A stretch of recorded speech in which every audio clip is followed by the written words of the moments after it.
guys, welcome to the first reads and reviews, whatever, of 2026.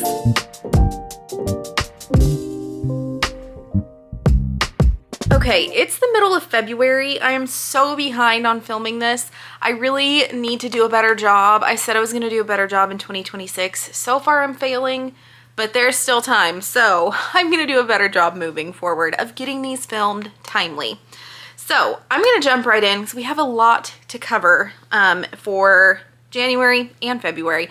But I had another amazing reading month. I feel like December didn't really go that well because my Christmas books didn't pan out how I thought they would, but I am thrilled with how January went. So we're starting off strong. I'd never read Project Hail Mary, so I read that and it was so good. How can a rock alien make me cry so much? I don't know, but I loved this book. It was very sciencey.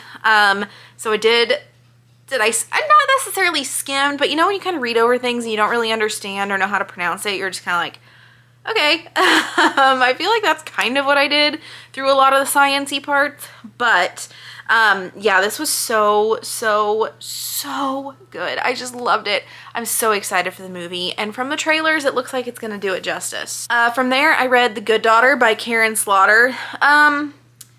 I would probably give this 3.5 rounded up to 4 stars. It wasn't my favorite.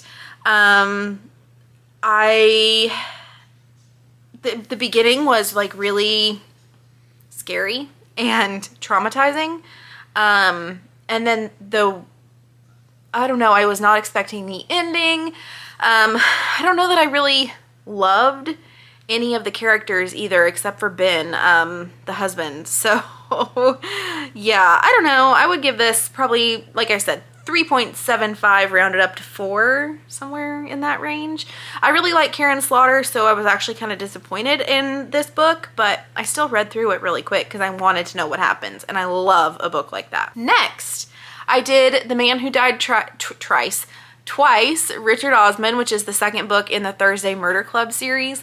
I love this series. So cute, so cozy. It's filling the hole in my heart where Shady Hollow was. And I read this whole series. Okay, it's halfway through February, I can tell you. I finished it this month.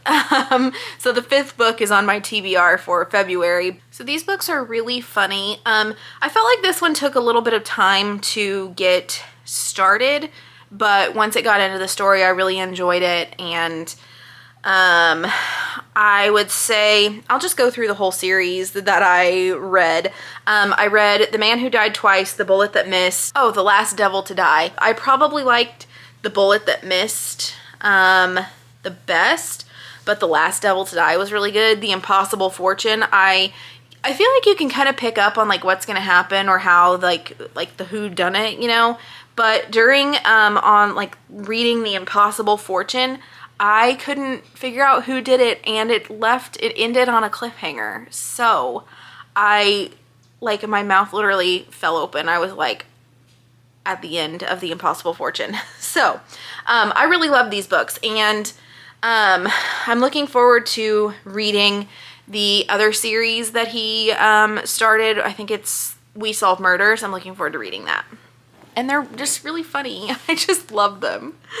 Okay, next was probably what I would consider my best book of the month, and that was Nightshade, which is Sorrow Song University #1. This is a duology, so there are only going to be 2 books, which is unfortunate. This is dark academia. It's not fantasy. Not really. It's more set in the real world. There's not really any fantasy elements at all.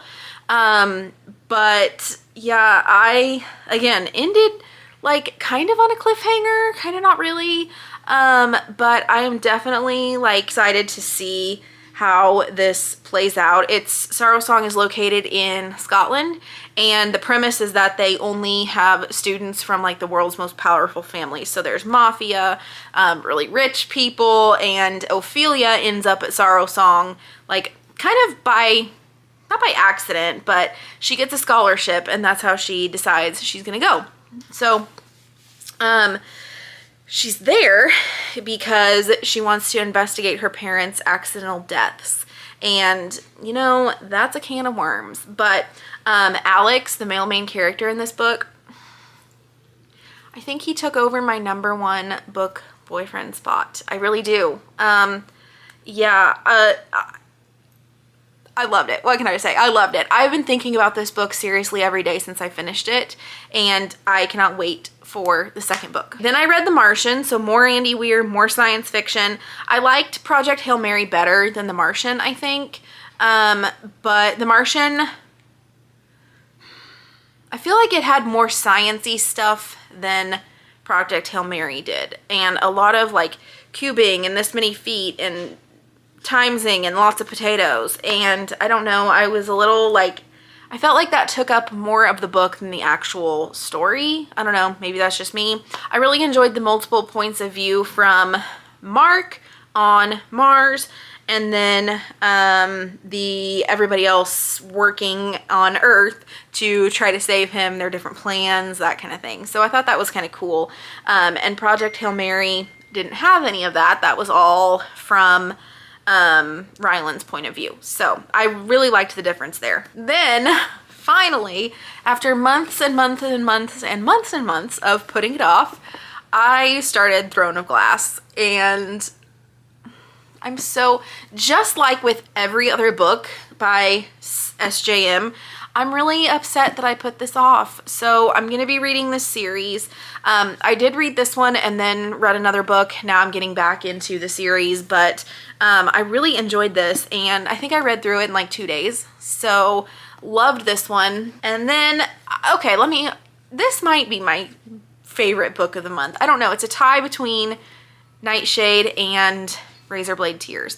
Again, S.A. Cosby, I put it off because the last S.A. Cosby I read was All the Sinners Bleed, and I did not care for that one as much as King of Ashes or Blacktop Wasteland. But I think this might be my favorite S.A. book. I loved King of Ashes, but I really liked this one a lot more. So this, I cried, and especially at the end. But yeah, this was so good, and I love a good revenge. All right, so what is on the agenda for February, you ask? Thursday Murder Club, I talked about those, so books 4 and 5. Then I'm going to continue with Throne of Glass, and I will be reading, I don't know where it went, Crown of Midnight. I have it somewhere. And then Heir of Fire. So also I talked to one of my friends who saw on TikTok that I was reading Throne of Glass finally, and she told me, you know, there's a lot of debate about where you should read this book, but she told me she read the first 3, so she finished Heir of Fire, then went into Assassin's Blade, and then did Queen of Shadows, so on and so forth. So those are all on my list for February. I am about 60% through Heir of Fire. This one isn't my favorite so far. Maybe that'll change by the end. I don't know. But what I've read so far, Crown of Midnight was probably my favorite. I've read Throne of Glass, Crown of Midnight, and Heir of Fire. I really liked Crown of Midnight. So I'll continue working my way through the series. I don't know how far I'm going to get in February, but we'll see. I'm hoping I can get through Queen of Shadows at least. And I don't know. We'll just see. We'll see where I am when I talk to you guys in March.